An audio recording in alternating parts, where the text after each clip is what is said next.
Okay, this is a video showing you how to use the Read Write Think interactive timeline. So you're going to click on the link on Google Classroom. It's going to bring you to the timeline. The first thing you're going to want to do is type in your name, and the project title is Anti-Semitism, which means anti-Jewishness. The history of anti-Semitism in Europe is what we're going to be looking at using a variety of documents. You click Start. Okay, so you're going to look at the document that I give you, and you are going to trace the history according to those documents. So you're going to decide on what the first item is. You only have to click once, and the label should be the date, right? So if the first date is 70 AD, you put a short description, right? Jews persecuted by Romans, okay, maybe something like that. And then you do a summary of what happened, okay? So Jews in ancient Rome were, and you write a summary of what you just read, okay?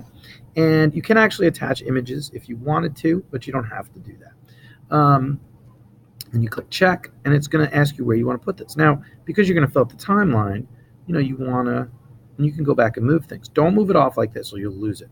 But you can click. So this is going to be maybe our first thing here, right? The first thing.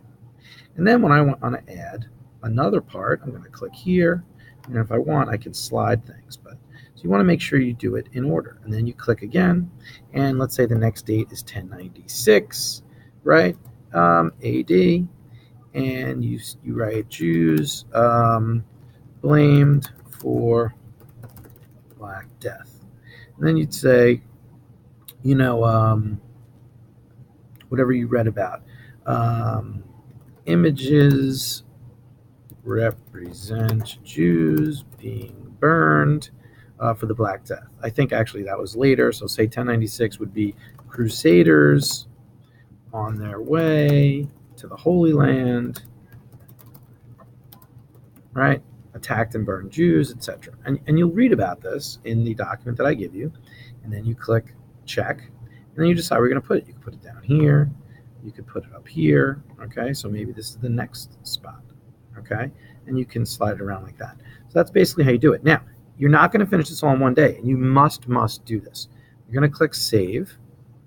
And you could call it Anti-Semitism. You can change the title if you want. As you save it each time, you can call it 1, 2, 3, 4 if you want to save multiple copies. But you click save, and it's going to give you your file structure on the Chromebook, okay? And it's going to save it in the downloads. You click save, okay? Okay. Now, when I close out of this, it's going to say, are you sure? And I can say, yeah, because I saved it. If you don't save it, you will lose your work, okay? So now, if I were to go back and click on the link, you're going to have the link in Google Classroom. Okay, if we go back to this, now if you didn't save, you would be lost. You would have lost your work. But what you're going to do here is you're going to click open. You're going to find your file, find my file. You're going to see it's there in downloads. You're going to double click on it, and then you're going to have it so you can continue working. Okay, that's it, and we're going to work on it this week. Thank you, and good luck.